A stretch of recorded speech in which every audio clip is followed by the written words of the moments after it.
Welcome to our Vikti journey, living and serving with our Brahmin family. Welcome, dear angel brother Ken. Om Shanti, dear sister Bhumi. What a pleasure to be here with you, and Om Shanti Didi, Om Shanti everyone. I am in Mexico at the moment. I'm at a retreat in Cuernavaca, and especially sisters Moira, Yolanda, Noni, and brother Marcelo, who are here with me, that many of you know. They especially wanted me to send greetings to the Abhyakti Parivar family. So it's very wonderful that Baba called attention to the fact that we are instruments, and the whole idea of this Dharana-based leadership course that I'm extracting some of these points from was all about how to be better instruments in Baba's service, how to be, as he said, embodiments of remembrance while we're doing things, how to have the purity and the cleanliness and the coolness that Baba spoke about in the extract that we just had. And of course, the homework is all about being easy. And as Didi said, we have to make sure that the aim and the qualifications are getting closer to each other. And this is especially important in the whole subject of communication. That's especially where we can integrate dharana into the way we interact with others. What we say, how we say it, especially. Often it's not what we say, it's how we say it. We may be saying the right thing, but the way we say it sometimes hurts people or makes people confused. So Baba's instruction of having attention, if we put that on the question of communication, Baba says, speak less, speak sweetly, speak softly. And of course, that will happen if I, as Didi was saying, if I'm in soul consciousness, I will be like that. And so she was talking about the angelic stage. And so I can ask myself, if I were really an angel, how would I speak? How would I listen? How would I interact? What sort of words would I choose to say? And also, how would I listen to others? So the whole thing of communication, as I said, I would talk a little bit more about it today. It's a vast topic, and it's exactly where we fall down and where we can get up again. The way I communicate. Now we know, because of the presence of sanskars become filters. If they are good sanskars, the filters are good. If they're not so good sanskars, the filters don't work. So the whole thing of perception, how I perceive things, it's like filters, right? The way I see things, the way I interpret things, the way that I understand things, all of that's being filtered through my sanskars. And if there are waste sanskars, there are, for example, experience recorded in the soul that affect the way that I listen to someone. If I have a karmic account with someone that's not so good, definitely the way I listen, the way I speak to that person will be filtered by whatever past experiences have been recorded in the soul. So it's the past experiences, the information that I get, and sometimes, for example, this is why gossip is such a bad use of communication, especially if some stories are circulating about people's behavior. That's not real. People are not what we say they are. People especially are not what someone else says about someone else. Like the information is passed from one to the other, to the other, to the other, and finally gets to me. It's not the same thing as what actually happened. So the information is being filtered. Maybe we have labels on people. This person's a difficult person, so how would I interact with them? How would I listen to them, how I would speak to them if I, in my mind, that person's a difficult person. So there may be also, because of the waste that's in the soul, there may be a lack of clarity, a mental clarity there. Maybe my concentration is not so good because I'm distracted by something and someone's saying something very important. I must pay attention, but my mind is somewhere else. So there's a whole lot of things that could be happening. Maybe even the language we use. Sometimes we don't hear the words properly. There's a very funny story that I'd like to share, that in the center in Sao Paulo, there was a guy who was coming to the center. He was so intoxicated by everything, but his wife didn't want him to come. And his name was Tony. And so he was a salesperson, so he would travel around the country, and one time he was supposed to get back at a certain time. He didn't get back, but the wife became worried, and she thought in her mind that he was at the center. So she went to the center and they told her to wait in a room. In the next room, there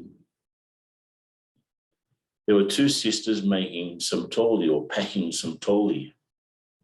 And she heard them talking to each other. They said, "This toli is so good. This toli is so good."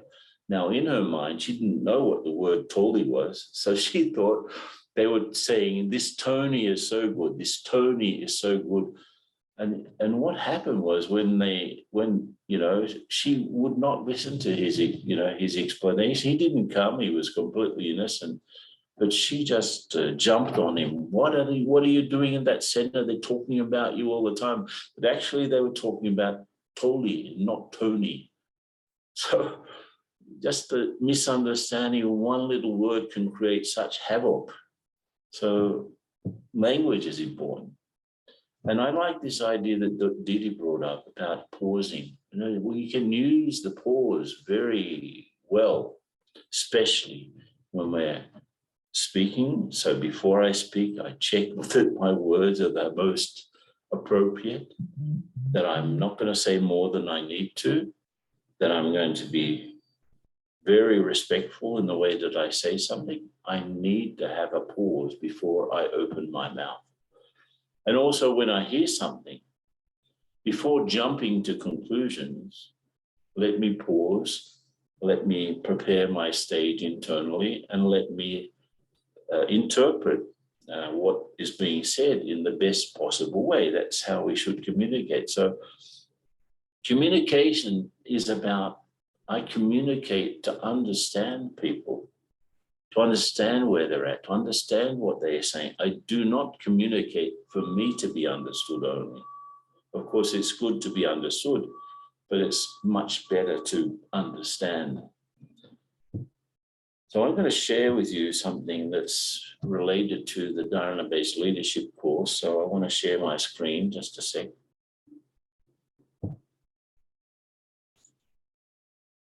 Okay, here we are. Yes.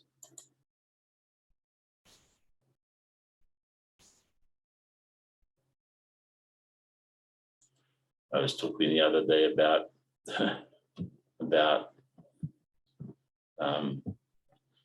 the swing, if you remember, how very, very different it is when people are giving some instructions, how it sometimes doesn't work out. So there are 5 things that we need to take into account in the sense of context. There's a situation that we're talking about, whatever it is. Let's say we're planning some program, or something has happened and we have to make a decision together. So there's a situation, and I have to use Gyan. I have to use the third eye. When I'm describing something, I should not color the description of a situation with my own sanskars, my own waste feelings, for example. Let me talk about a situation. Let me listen about a situation completely through the third, using the third eye, using the third ear, let's say also. I'm listening with Gyan and not listening without Gyan. So a situation can be described in terms of yeah. The second thing is the person who's sending information or sending the communication, giving the communication. So that person should check the perception, check the facts, not just talk about opinions, really check the facts and make sure that when they're sending a communication, it also means transmitting. It's not just sending by email or sending by WhatsApp, but the sender would also mean the one who's transmitting, the transmitter. So when I say something or write something or message something, I have to be okay. I have to be soft. I have to be angelic. I have to be okay. And then the receiver, of course, that's the other side of the equation. If I'm receiving information about something, I have to check how well my perception is, how free I am, how together with Baba I am, so that when the information or the communication comes to me, I'm completely open. I'm not armed against who's the sender or the one who's transmitting the information. Oh, so and so, let me be careful what they say. No, let me be open. Maybe they're trying to say something that I've never seen before. So I have to be open and respectful. Then there's the message itself, how clear it is. If it's jumbled, the message is sort of not very clear. If it's ambiguous, that means if it has two meanings or many meanings. If it's not clear enough that people can interpret it wrongly. So it must be very concise, especially in written communication. I should, let's say, when I'm sending a message, I should, an email, for example, I should give a very clear subject, what this message is about. Then in the first paragraph, I write again what the message is. And then if there's any questions that I need to ask, they should be highlighted. And not too much, junk in there when we're sending messages to people. And finally, the purpose of the message. What do I want? What do I want with this? What is the meaning behind this? So these are the five things that surround an interchange, an exchange of people. I like this idea of integrating dharana into all of this. So the way I see and talk about a situation, the way I send it, the way I receive information about how clear the message itself is and what the purpose is, that's very clear. Why am I sending this? Do I need to send it? Is it useless to send this message? Or I should check even before and if I write down, for example, a message as a reaction to something, I shouldn't send it right away. I should, if it's a strong message, let me wait until the next day even. And then I can read it again. Wow, this is not what I want to send. This is not what I want to say. And the confusion that can happen, and this is where we have to be careful. There's what I want to say, which may be one thing. There's what I actually do say. These two things can be different. So in my mind, I'm thinking that, oh, yes, I've said this, I want to say this, this, and this. But when the opportunity comes to actually say it, I get it all mixed up because of my own sanskar, because of my lack of clarity, my confusion and so on, lack of concentration. So there may be a difference between what I want to say and what I do say. And then, of course, it's the other side, what the listener hears. Now, as I've got filters in the way I speak things, the listener's also got filters in the way he or she listens. So what they hear, it may be not the same thing as I say. So there are three things already that may be different. What I want to say, what I say, and what the listener actually hears, then what that person understands. So they've heard something and then they've interpreted it. So they may understand something completely different from what I said. But that's what went in. That's what went through their filters. Then finally, what the person's able to remember, what they retain, means what they can remember later on. And finally, what they transmit to others, oh, so-and-so said this and that and this and that. So there are 6 things that can go wrong. Now, and if I get it right, I should check if the person's heard what I want to say, even though I've transmitted a message. Did you understand what I wanted to say? What have you understood, so that you can check if from your side as the communicator and from their side as a listener, you've come to some sort of a decent agreement. These are like basic yuktis to get along with people. This is where we get mixed up. I'm sure all of you have got mixed up in these things. But I told you 6 months ago, and the person looks at you, what? What? We didn't even talk about it. No, but I did say you were coming down the stairs and I said this and this and this. Another person, no. The other thing too is this is where we practice respect. Like if someone's talking to me, I should put my cell phone down. I should, if someone comes up to me and says, do you have a minute? I'd like to say something. I either say, well, not at the moment. I will be free after half an hour, then we can talk. But it's not appropriate to not give attention to what they say and just continue looking at the phone while they're saying something. And this is the modern society of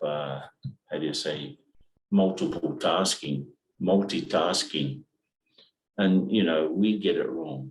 We've lost very much the ability to speak to each other just because of this thing here. We talk with our fingers rather than with our words. So these are the things that Baba wants to practice as angels in. This is where we can integrate dharana into our behavior, especially through what we say and how we say it. Okay, so next time I'm going to be talking about dealing with different personalities. So stay tuned. Thank you so much. Let's have some meditation. And if I'm clear inside with Baba's help, what comes out of my mouth and what I hear will also be clear. So let's have some meditation.